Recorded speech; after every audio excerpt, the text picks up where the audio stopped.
afternoon, everyone. My name is John Blades. It's my privilege as the Executive Director of the Flagler Museum to welcome you all here on behalf of the trustees and the staff of the museum to the first lecture of the 2024 Whitehall Lecture Series. I want to be sure to thank this year's sponsor, Related, and all the museum staff whose hard work makes this kind of thing possible. Without the generous support of a sponsor and great staff, the lecture series simply wouldn't be possible. Before I introduce this afternoon's speaker, please let me take a moment to ensure that your cell phone is turned off. Please take time just to make sure it is.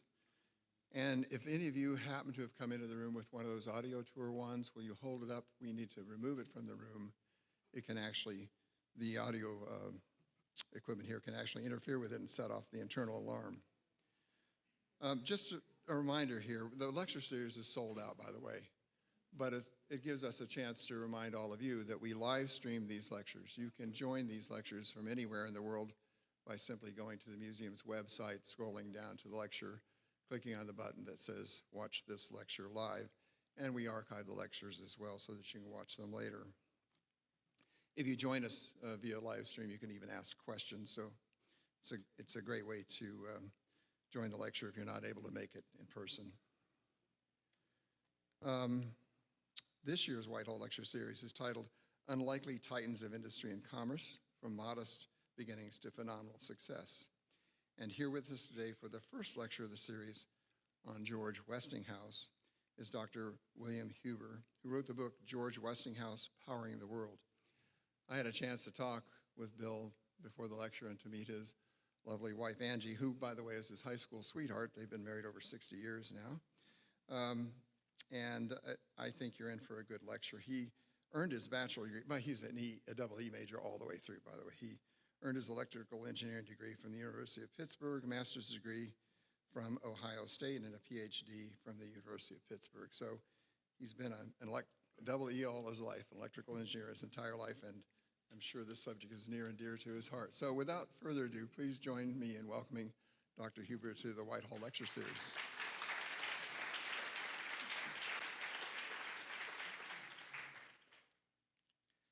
Thank you, John. I'm honored to be here, truly.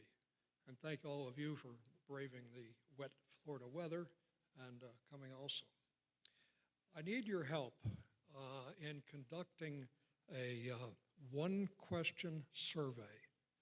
And the question is, I want you to raise your hand if you live in a place that has electricity.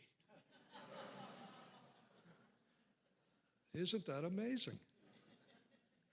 Well, today we're going to discuss the man most responsible for enabling the distribution of electricity throughout the developed world, George Westinghouse. George's family, which was called Westinghausen back in Germany, or what is now Germany, came from that little blue country over there, Westphalia, North Rhine-Westphalia, Germany. In 1755, two Westinghausens emigrated to Parnell in extreme southwestern Vermont. Two generations of now Westinghouses were raised in Vermont. George Sr. met and married Emmeline Vetter, and the couple moved to Central Bridge.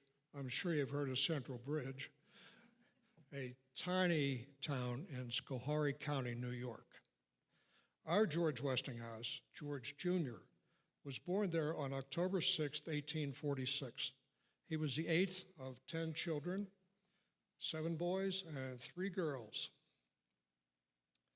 Now, we have 45 minutes to explore the 67 years of an incredibly productive man. So I'm going to capsulize that life with 3 words.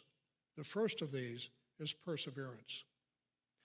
As a youngster, you could take the negative view that George Jr. was extremely stubborn, or the positive interpretation that he exhibited perseverance. One of his early biographers described George as follows: If he felt any specially strong desire, he would not brook the slightest opposition to his efforts to gratify it. When persistent demands were unavailing, he would fly into a rage which was terrifying to behold. These paroxysms took the form of screaming and stamping, and then of throwing himself flat and banging his head against any hard surface that came most convenient. The floor, the wall of a room, the side of a home. As an adult, George commented on his perseverance. George said, "I had a fixed notion that what I wanted I must have. Somehow that idea has not entirely deserted me throughout my life. As a child, I got it by tantrums. In mature years, by hard work." So did George use his stubbornness to become a good student? Not really. His teachers thought he was the politically incorrect term retarded. He would rather go fishing or work in his father's shop than stay in the classroom. He was very patriotic. During the Civil War, he served both in the New York National Guard and the U.S. Navy. After the war was over, he came back and enrolled in Union College, now Rensselaer, but dropped out after just one semester. Given that record, no one would have guessed that George Westinghouse would become a titan of industry, let alone be successful at it. Now let's go back to that second item. What was so attractive about George's father's workshop? Well, George Sr., George's father, started as a farmer, but he had great mechanical aptitude and he could repair the machines of his neighbors. Eventually, he moved into the manufacture of large farm equipment. And George Jr. had that same mechanical skill, a skill that he couldn't exhibit in the classroom. George Sr. held at least 7 U.S. patents and taught his son to respect intellectual property. But George Sr. was a demanding father and really didn't appreciate George Jr. for many years. Now, a bit later in life, trains became a focal point of George's early career. Trains led to Westinghouse's first practical invention. An early train trip led to that invention, and it was a frog, a railroad frog. Now, as the picture shows, you've probably seen frogs many times. A frog is required wherever 2 railroad tracks merge or cross. Railroads and frogs had been around for a while. What was so great about George's frogs? Well, previous frogs were made of cast iron, which tends to shatter when it gets cold, below freezing. Definitely not an attribute you want. George made his frogs out of cast steel, a new material at that time, and they were far more durable. George's frogs were also patterned on both sides, so that when the top pattern wore out, they could be turned over. But there was the problem. George's frogs lasted too long. Now, has anybody ever bought an LED light bulb? They last a long time. It's not a very good product from a profit standpoint. Well, that's what George found. The second key word in George's life is patents. George Westinghouse received 361 patents in his lifetime. The first when he was just 19 years old, and the last 4 years after his death. George, as I mentioned, had utmost respect for intellectual property, and he always honored the patents of others, even when it cost him money. Now, let's continue to explore the importance of trains in George's life. Westinghouse met the lady who would become his wife on a train. He was returning by train from visiting one of his frog suppliers, and he couldn't find a seat until he reached the very last train car. There he found a seat beside an attractive blonde lady, Marguerite Erskine Walker. At supper with his parents that evening, George announced that he had met the woman he was going to marry, well aware of George's resolve once he made up his mind to do something, they could only accept his decision. So on August 8, 1867, George and Marguerite were married. But trains continued to be important in George's life. On yet another train trip to Troy, New York to visit another frog supplier, George's train stopped between stations for no apparent reason. The cause of the delay was a head-on collision between two other trains. Fortunately not George's, his was able to stop in time. George assumed naturally that the train engineers were at fault, but he learned that both engineers had seen each other, but could not stop their massive trains in time to avoid the collision. So George began considering the problem of how to stop trains. Let's take a look at how trains were stopped before George came on the scene. At that time, train brakes were activated one car at a time by brakemen stationed on top of the train. After the brakes were applied to one car, the brakeman would run to the next car and apply its brakes. How would you like that job in New York State in wintertime? Not too good. The process was incredibly time-consuming and dangerous. But did it work? Was this manual method of applying brakes effective? It did not work well. Thousands of brakemen were killed on the job every year. Train wrecks were common and often fatal. George's solution was to use air pressure to stop trains. Now, people, including Commodore Vanderbilt of the New York Central Railroad, laughed at that idea. What are you going to do, have a big fan in front to stop it? Well, that brings us to the third key word in the life of George Westinghouse. That third word is pressure. Most of Westinghouse's inventions centered on the control and application of pressure, be it air, gas, or electrical pressure, which is called voltage.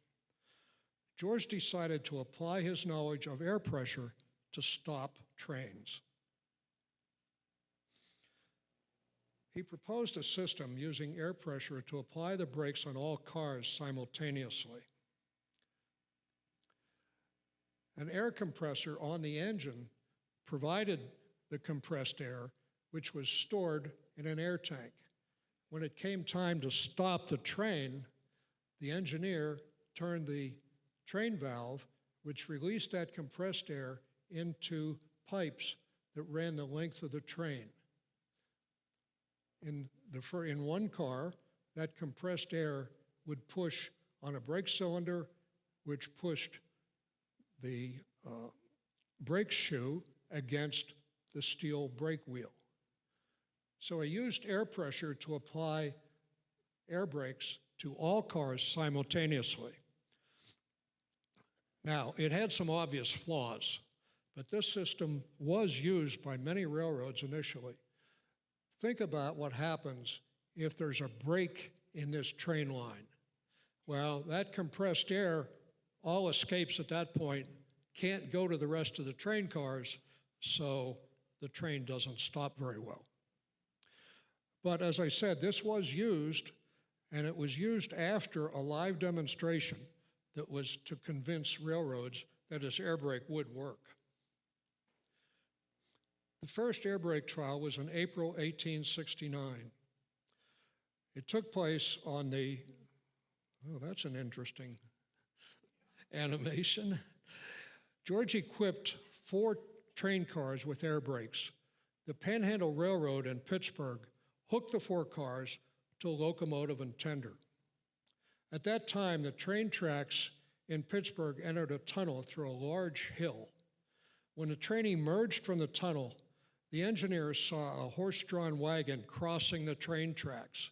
It was panic time. The engineer, Daniel Tate, turned the brake valve as Westinghouse had taught him. An ordinary train could not have stopped in time. But the engineer, with Westinghouse's air brake, stopped the train just in time, 4 feet from horse and wagon. The stop was so sudden, in other words, the brakes worked, that everyone in the last car, including the engineers' bosses and George Westinghouse, was thrown forward and injured. But everyone was very pleased that the wagon driver and horse were saved. It was a dramatic and successful trial of George's air brakes. 3 months later, after the Panhandle Railroad success, in July 1869, 22-year-old George Westinghouse and 6 others formed the Westinghouse Air Brake Company, and this is one of the early stock certificates. Air brake manufacture started at this building in the Strip District in Pittsburgh. That building is still there. In fact, I took that picture. Demand for air brakes by the railroads was enormous, as you might guess. So George had to build a much larger factory on the west side of Pittsburgh, which was then called Allegheny City. And there, he introduced something brand new, the 5.5-day work week. Half of Saturday was given as free time to the employees. George was recognized as worker-friendly in an era of robber barons like Andrew Carnegie, who cared for nothing but profit. Soon, even this Allegheny City air brake factory could not keep up with demand. So where to next? Well, George bought farm property east of Pittsburgh and built a company town around what would be his new air brake factory. The town was Wilmerding. It was not the first company town. That was probably Pullman in Indiana. But it was arguably the most successful. You can see George's air brake factory down in the valley and the town of Wilmerding with homes and commercial areas built on the hill around it. The population in 1890 was 419 people. By 1900, 10 years later, it had grown by a factor of 10 to over 4,000. George continued to improve his initial air brake design and patented each new invention. His competitors could not keep up with all the changes, so Westinghouse held a virtual monopoly on the air brake business. The building on the right is the general office building for Westinghouse Air Brake. It was soon nicknamed the Castle. That building today, and we toured it a few years ago, is now the Westinghouse Charter School for the Arts. So it still retains the Westinghouse name. What kind of employer was Westinghouse? Well, I already told you that he introduced the 5.5-day work week, while others, especially Andrew Carnegie's guys, had to work 6 or even 7 days. In 1903, Westinghouse established a relief department to provide income to participating employees in case of accident or illness, and also pay a death benefit to their surviving beneficiary. That was brand new, at least in the United States and probably in the world. Andrew Carnegie said, George Westinghouse could have made a lot more money if he hadn't treated his workers so well. And Andrew would know he did not treat his workers well. Samuel Gompers, who was president of the AFL, said if all business owners treated their workers as well as George Westinghouse, the American Federation of Labor would have to go out of business. While George was alive, there was never a strike in a Westinghouse facility. So that gives you an idea of what a worker-friendly employer George Westinghouse was. So he was a great employer, but how was he as a husband? Well, just before Marguerite's 29th birthday, on April 30th, 1871, George and Marguerite got into a carriage for a long ride, way beyond the city limits of Pittsburgh. When Marguerite couldn't contain her curiosity any longer, they pulled up a gravel driveway in front of a 3-story mansion. They got down from the carriage, entered the house, and inspected each room. Marguerite loved it and promptly named the house Solitude, which is sort of a strange name because the northern border of Solitude was the main line of the Pennsylvania Railroad, so it was not a quiet place. But it did give George ready access to wherever he needed to go, and because he had a private railroad car, he could travel in comfort. If you notice the neighbor on the other side, it's a guy named Henry J. Hines. Anybody hear of H.J. Hines? That's him. George and Marguerite often hosted dinner parties, either with employees or famous world figures. In August of 1882, 11 years after they moved into Solitude, Marguerite became pregnant. George and Marguerite moved temporarily to New York City, where the air was far cleaner and medical care was more advanced. On May 20th, 1883, Marguerite gave birth to George Westinghouse III. You'd think they could think up another name, but that was it. George III would be the only child of George and Marguerite. George was a devoted husband and father. When traveling, he called or telegraphed Marguerite every day. He also wrote letters to her, but as with most of George Westinghouse's papers, most of those letters were destroyed. What was George's next adventure to be? Well, George read about a natural gas well in nearby Murraysville, Pennsylvania, and he went to see it. After seeing it, he asked Marguerite if he could drill for gas in their backyard. Now, if you know Pennsylvania, you know Murraysville is about 10 miles from where George and Marguerite lived at Solitude. Whatever gave George the idea that because there was natural gas in Murraysville, he would have some on his property? Who knows? Well, Marguerite agreed because she knew George would be stubborn. About 4 a.m. on May 22nd, 1884, gas roared up from the ground, throwing drilling equipment everywhere. You can see two of the derricks on George and Marguerite's property at Solitude. There's a building in between which housed George's workshop, and then over in the background is Solitude. George wanted to see if the gas would burn, so he hoisted a burning rag to the top of the derrick. With a whoosh, the gas plume ignited, sending flames over 100 feet above the top of the derrick. It lit up the whole neighborhood, and except for the light and the noise, his neighbors thought it was terrific. Now, he ended up drilling 4 wells on the property at Solitude and 4 more on his neighbor's land. So, in fact, there was natural gas far away from Murraysville. George's experience with compressed air. Okay, John, how are we going to do this? Well, I'll wing it. George's experience with compressed air made controlling pressurized natural gas easy for George. He soon capped the well and established a company to distribute natural gas to residential and industrial customers in the Pittsburgh area. He founded a company which is now Equitable Gas Company, still in existence and still a major player in the natural gas industry.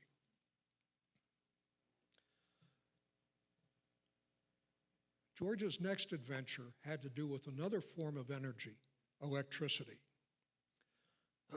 Compressed air and natural gas are like electricity in that both compressed air and natural gas must be confined to pipes to be useful. Electricity must be confined to wires to be useful. Pressure forces air and natural gas to flow where they can be utilized, and electrical pressure, voltage, forces electricity to flow where it can be utilized. Now, by 1880, there were 2 competing forms of electricity: direct current, DC, and alternating current, AC. You might have heard of the current wars. Well, we'll talk about that a bit. Thomas Edison was promoting DC, and George Westinghouse advocated AC. Now, each of those forms of electricity had major disadvantages. For DC, the DC voltage, that is the pressure, could not be increased or decreased. That meant that the same voltage that was generated at the power plant appeared at the customer's premises. That required very thick, expensive wires to distribute that electricity.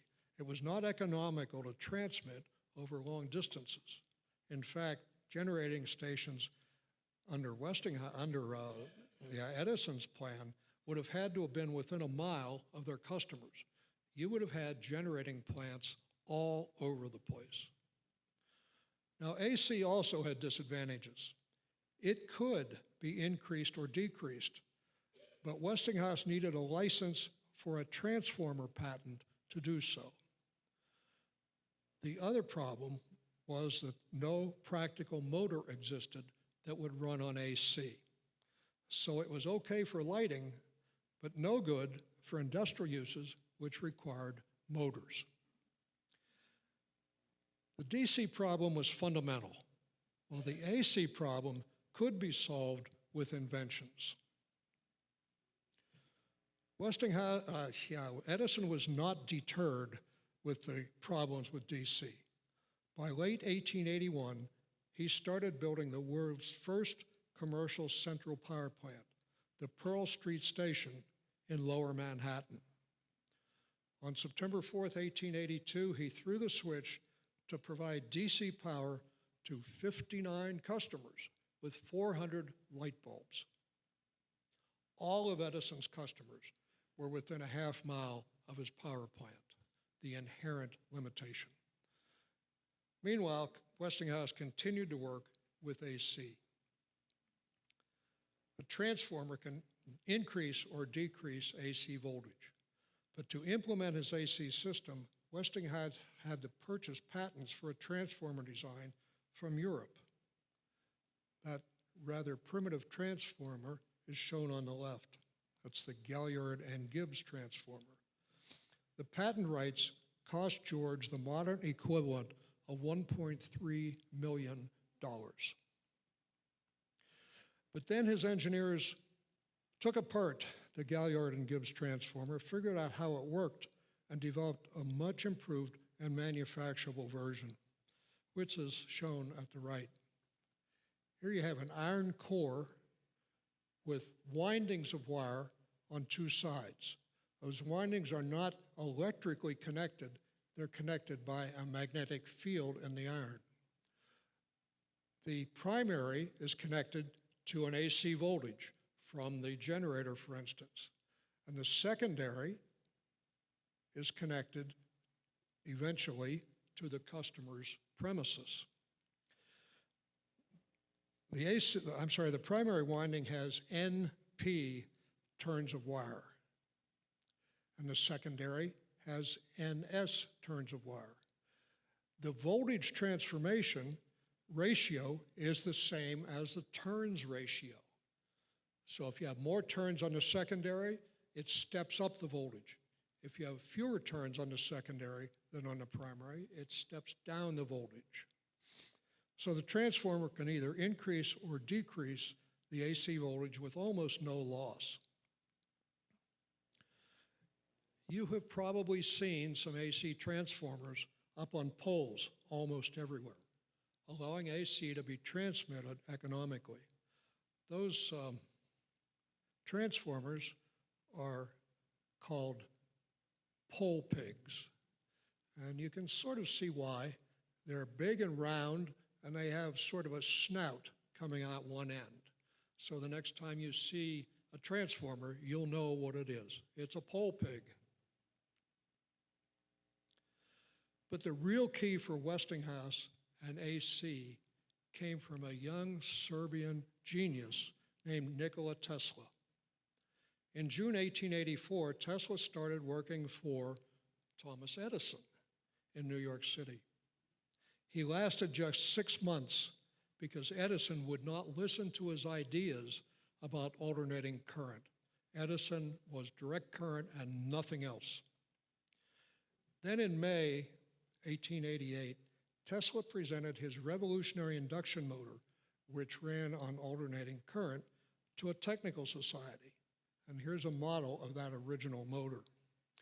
Within 2 months, Westinghouse had negotiated and signed a license to all of Tesla's patents.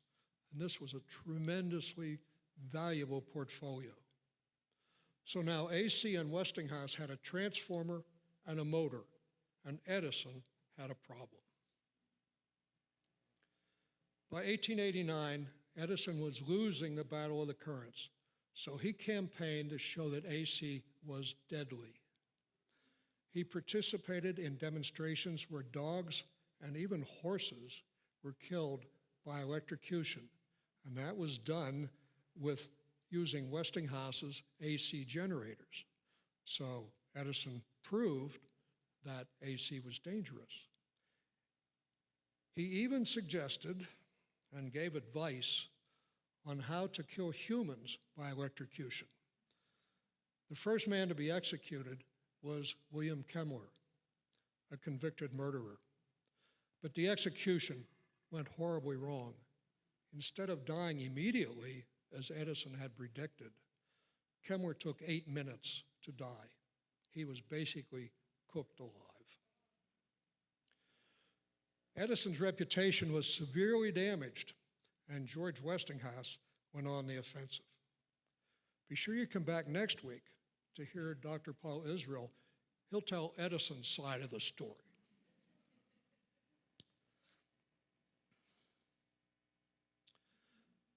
The first big public competition between AC and DC, between Westinghouse and Edison, came at the 1893 World's Columbian Exposition, commonly known as the Chicago World's Fair. The fair ran from May to October 1893 and celebrated the 400th, or if you're a stickler for detail, the 401st anniversary of Columbus discovering America. Electric lighting was the new wonder of the world, and the contract for lighting the fair pitted General Electric, Edison's old company, against Westinghouse. Westinghouse underbid GE both for providing electrical power, AC of course, to the fair, as well as filling over 90,000 electric light bulb sockets. But the light bulbs posed a significant problem.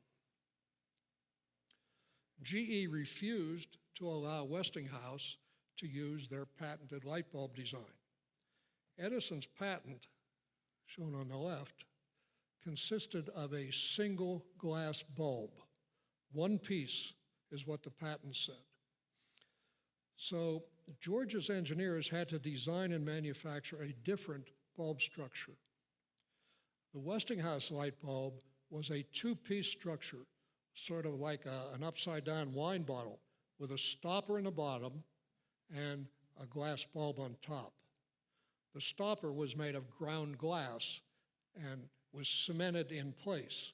It wasn't as good, frankly, as Edison's design because it didn't last as long. But Westinghouse's engineers and production people were finally able to deliver 250,000 light bulbs by the start of the fair. Now that's well in excess of the 90,000 sockets because these things burned out, but they had spares. On May 1st, 1893, the fair opened to the public. Each evening, the fair attendees were astounded to see night turned into day when all the lights were turned on at once. Nobody had ever seen that before. And power for the entire fair came from a massive Westinghouse AC power plant, the largest then in existence. The fair was a tremendous success with over 27 million visitors. And to give you a measure of that, the population of the US at that time was about 67 million. So 27 million visited the fair. The net cost to Westinghouse for the fair, with its incredible publicity value, was just $16,000. So Westinghouse won the first round in the current wars. The final round would be fought at Niagara Falls. Now, George and Marguerite had visited Niagara Falls in about 1875, long before George returned to capture its energy. By 1893, after the World's Fair, everyone recognized the massive power of Niagara Falls, but there was great disagreement on how to harness and transmit it. Some people said we should use ropes and pulleys to transmit the power. Not a good idea. Pressurized water was another idea, or compressed air, going back to George's air brakes, or DC current electricity, or, you guessed it, alternating current electricity. Again, GE, that is the DC people, and Westinghouse, AC people, competed for the contract. Westinghouse's brilliant success at the Chicago World's Fair made the answer clear. Electric generation was the answer, and it had to be an AC system. Now, how do you change water power into electricity? You see a canal on the left side. That's a canal parallel to the Niagara River. Water from that canal flowed through vertical pipes called penstalks down to turbines at the bottom. Those turbines were turned by the energy, the falling pressure of the water. And the rotational shaft rotation was conveyed by connecting shafts back up to the surface to the electrical generators. And on the right side, you see 3 of those massive Westinghouse generators. They were 5,000 horsepower each, 5 times larger than anything previously built. An interesting thing about those generators was the outside of them turned. So the things you see were turning at 250 RPM. Somewhat dangerous, but that's the way they were made. At midnight on November 15th, 1896, high voltage AC power from the Niagara generating plant flowed over slim wires to Buffalo, New York, 22 miles away. The world was forever changed. The current wars were over. Westinghouse, Tesla, and AC were victorious. The nameplate on the generator on the left identifies 9 patents by Nikola Tesla and 4 more by Westinghouse engineers. And you see a composite picture on the right of Nikola Tesla and George Westinghouse. There are no statues of George Westinghouse at Niagara Falls, but there are 2 of Tesla, one on the American side and one on the Canadian. George Westinghouse hated to give speeches, so Tesla, who loved the limelight, gave the speech at the dedication of the Niagara Falls generating plant in January 1897. After Niagara, Tesla continued to explore new ideas and even proposed to transmit power wirelessly on a monumental scale. That didn't work. In later years, Tesla's ideas got even more bizarre, as did his behavior. Tesla's tastes were extravagant, and he lived in a series of upscale New York hotels, moving whenever the managers demanded payment. To avoid embarrassment, Westinghouse Electric placed Tesla on the company payroll in 1934 and paid his room and board until his death in 1943. Tesla later said of George Washington, I knew I'd do that, George Westinghouse, he said, George Westinghouse was, in my opinion, the only man on this globe who could take my alternating current system under the circumstances then existing and win the battle against prejudice and money power. He was a pioneer of imposing stature, one of the world's true noblemen, of whom America may well be proud and to whom humanity owes an immense debt of gratitude. So George's victories at the Chicago World's Fair and Niagara Falls stimulated enormous demand for electrical generating equipment. So George responded by building the gigantic Westinghouse Electric Company plant just downstream from his air brake plant in Wilmerding. Employment at Westinghouse Electric grew from 5,000 in 1895 to 15,000 in 1905. The inside of one of the massive buildings is shown on the right.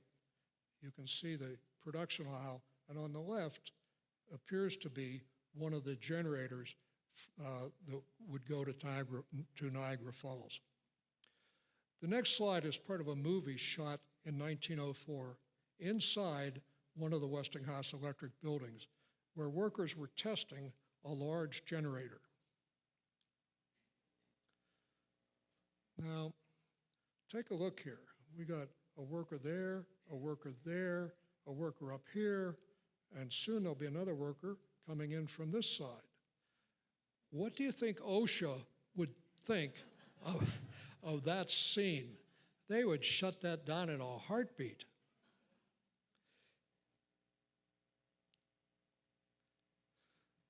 The next slide is also inside Westinghouse Electric, and it was dedicated to winding coils of wire for motors and transformers.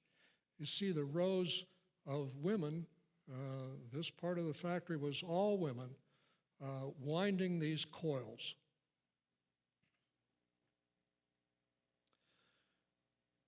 Well, you have to be careful what you wish for.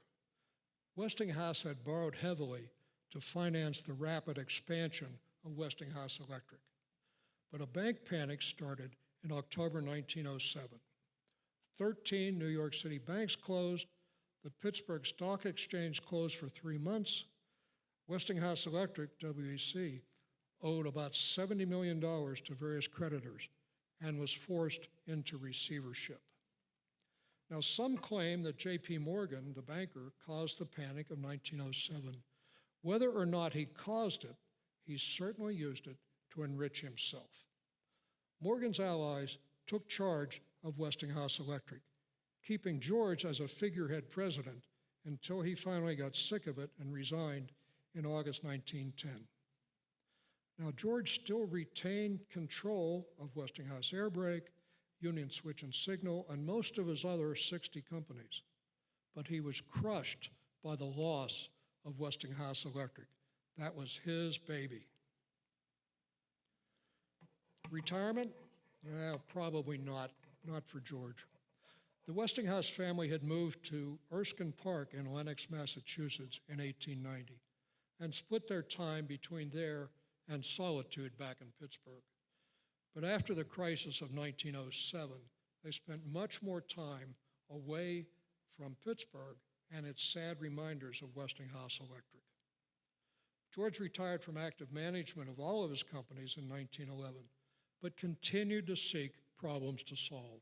George would not retire. Perseverance, pressure, and patents came together again for George. His last invention was a shock absorber, or air spring, for automobiles, and 3 patents were issued to him after his death. This is a story from Scientific American about George's air spring patents. George Westinghouse died in New York City on March 12, 1914, at age 67. Marguerite died 3 months later at Erskine Park. During his life and afterward, Westinghouse received awards and honors from at least 4 European countries. Now, I'm not going to read these, but you can see they come from Belgium, Italy, France, and Germany. And typically, those were the highest awards available from each country. George also received numerous awards and honors in the United States. The second one is particularly important and made George very proud. Remember that he went to Union College for 1 semester, 3 months, and had to drop out? Well, they awarded him an honorary Doctor of Philosophy degree in 1890. He must also have been extremely proud to be recognized as an engineer.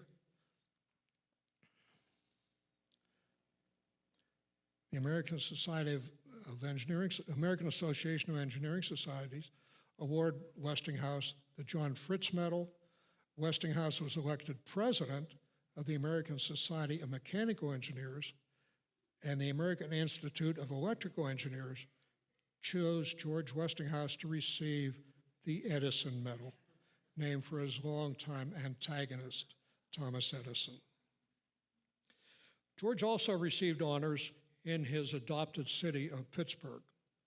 There's two notable memorials there. The first is the Westinghouse Memorial Bridge on Route 30, which is the Lincoln Highway. It was then the longest concrete arch span bridge in the world, and it cut travel time across the Turtle Creek Valley from 40 minutes to 3. Down in the valley, you can see the Westinghouse Electric plant. The northwest pylon on the bridge says, "In boldness of conception, in greatness, and in usefulness to mankind, this bridge typifies the character and career of George Westinghouse, in whose honor it was dedicated on September 10th, 1932. The other memorial to George is in Shenley Park, near the University of Pittsburgh and Carnegie Mellon University. This elaborate memorial was financed by donations from 50,000 current and former Westinghouse employees. Can you imagine the employees of Carnegie or Frick donating for such a memorial for their bosses? I don't think so. This was unveiled on October 6, 1930, and it is still maintained by Westinghouse retirees.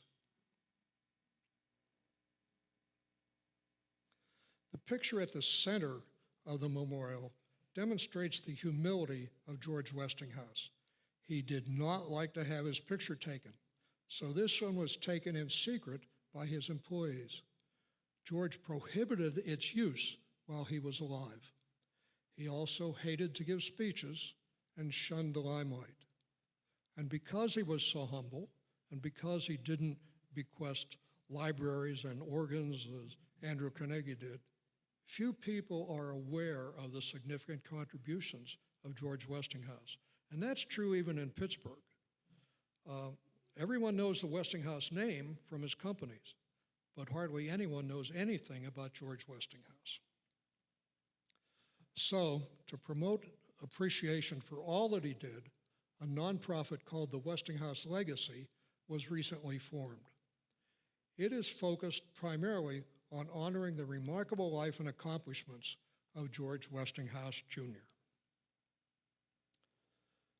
Thank you very much. And I think we have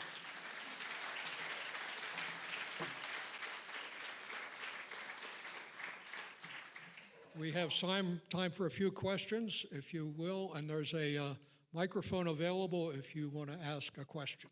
Over here's one. I can remember in the 50s, my father taking a investment course where they were arguing about the pros and cons of who was a better company, General Electric or Westinghouse. And I was just curious, whatever happened to Westinghouse? John, can you help me with that?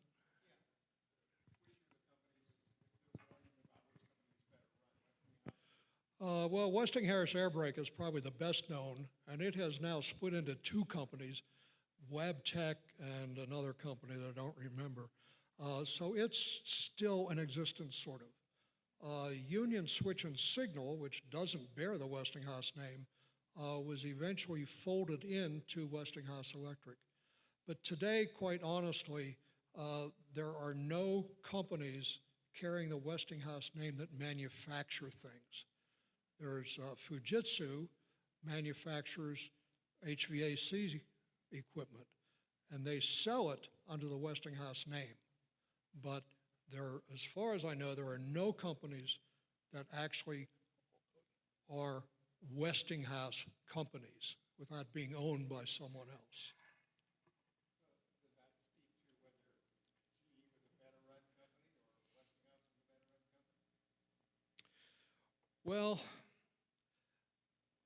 I think because Morgan basically owned GE, he was able to pour a lot of money into it and converted their electrical equipment to AC, by the way. The bankruptcy of Westinghouse Electric Company was a big blow, and the death of George Westinghouse, the namesake, if you will, was a big blow to the Westinghouse companies. So I guess I would have to conclude that GE was better managed. It's still here, right?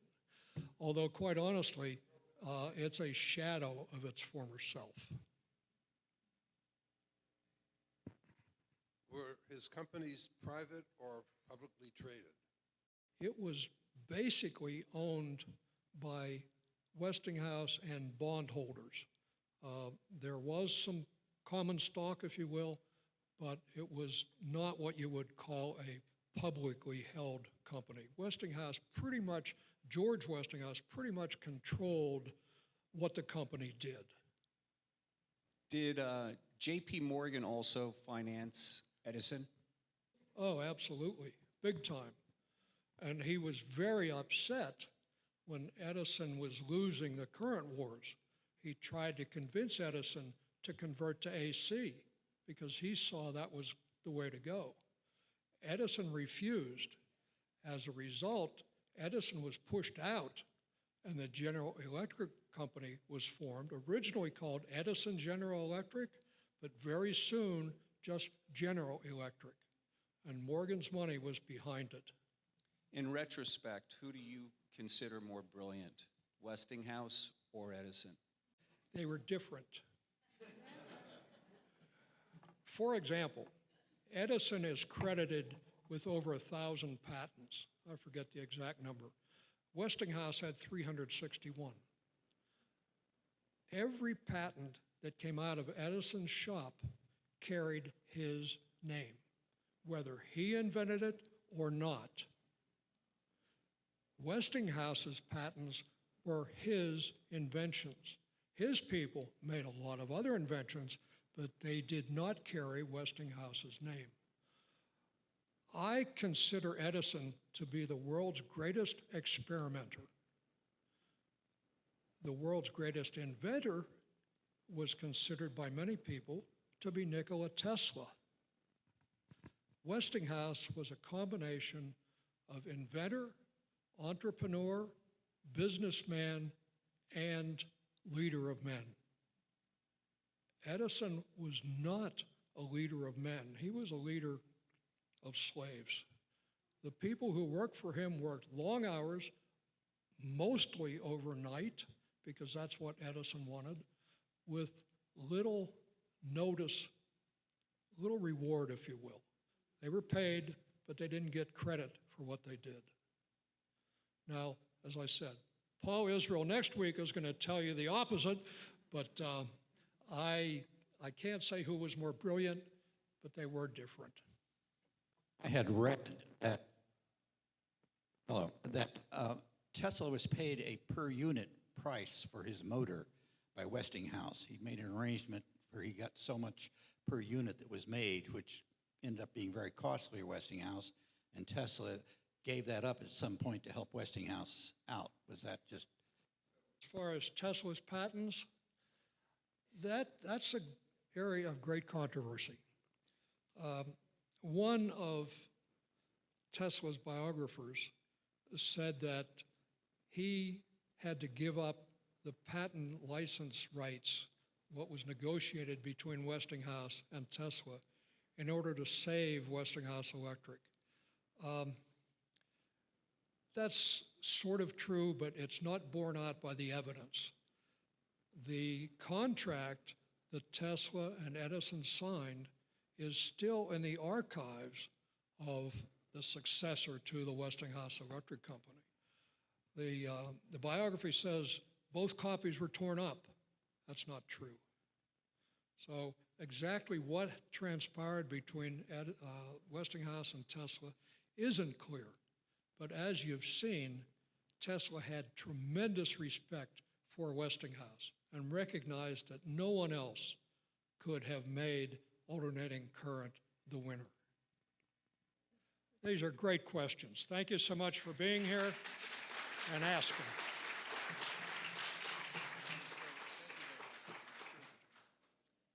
Thank you, Bill. That was terrific. Now, our next lecture, as Bill mentioned, will be on Edison by my friend Paul Israel. Paul and I were tour guides together at Hearst Castle back in the 1970s, almost 50 years ago now.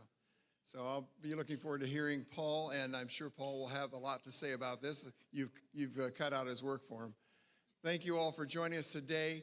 The lecture, if you haven't got tickets already, the lecture series is sold out. So I hope if you can't join us in person, you'll join us online. Thank you to those who've joined us online today. Look forward to seeing you in a week, if not before. Thank you all. Thank you again to our sponsor, Related.